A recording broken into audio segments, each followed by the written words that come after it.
Just to give you, I'll just pick this up now. This is the. Do you want me to read you a little bit of that Arc in Space novelisation, just to give you an example of what I'm talking about? This is the famous edited scene bit, you know.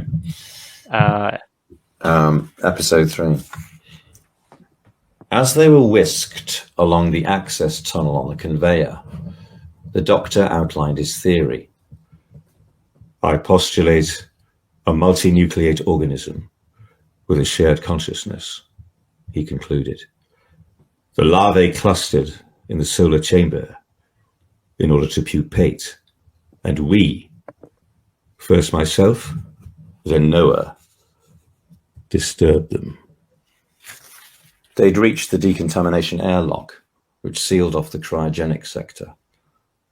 As the shutter opened, they came face to face with Noah. He was hunched in the confined space of the cubicle, still wearing the white radiation suit, which was now split open down the entire left side and oozing the green, treacly bubbles of the parasite larvae. Choking fumes from the smouldering suit curled around him.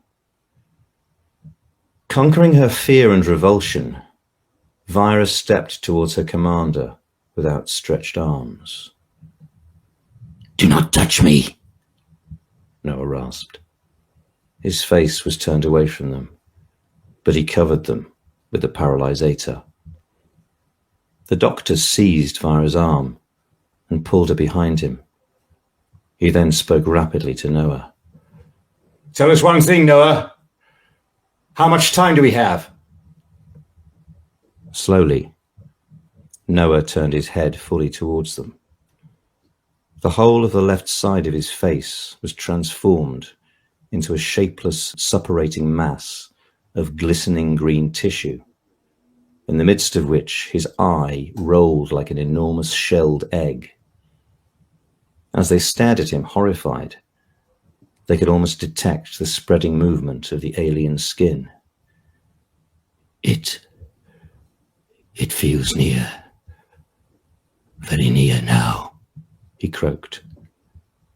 As he tried to speak, a ball of crackling mucus welled out of the dark slit that was his mouth and trickled down the front of the suit. He stumbled forward. Wirrrn. Wirrrn. He threw the paralysator at Wirrrn's feet. For pity's sake, kill me. Kill me now, he pleaded, his voice barely intelligible. Then he reeled back with an appalling shriek into the airlock as, with a crack like a gigantic seed pod bursting, his whole head split open, and a fountain of green froth erupted and ran sizzling down the radiation suit, burning deep trenches in a thick material. The shutter closed. Wirrrn stared at the closed panel, pale and shaking. I'm sorry, she said at last. I showed weakness. No? I could not have done it either, said the Doctor, picking up the weapon. Come. There is little time. For a moment, Wirrrn did not move. Noah and I were pair-bonded for the new life, she said. Her eyes were full of tears. The Doctor gently led her away, back down the access tunnel to the cryogenic chamber. So you get a sense of... I think that deserves a round of applause at the very least. That was incredible. I haven't read that for about 20 years, but you get a sense, don't you, of what he did to it. Yeah, it's the same essence, isn't it? Like the same movements of the characters. But exactly.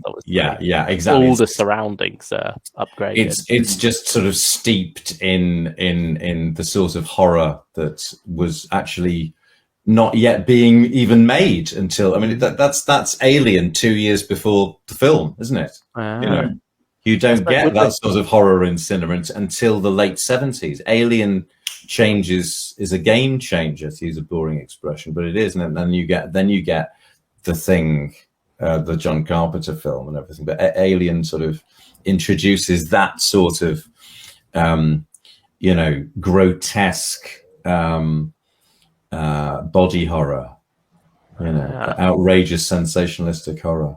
With the conveyor as well, there you get a sense of a scale art, exactly, don't you? Exactly. One that really would house a lot of people. And that's right. And as a naive 9 or 10-year-old, you think, oh well, he's not going to be changing it from that. I don't remember the conveyor or the head bursting, but Ian Marter says it, and he was in it, so he must know. Who am I to question his memories of the story? Which I thought that was what he was doing.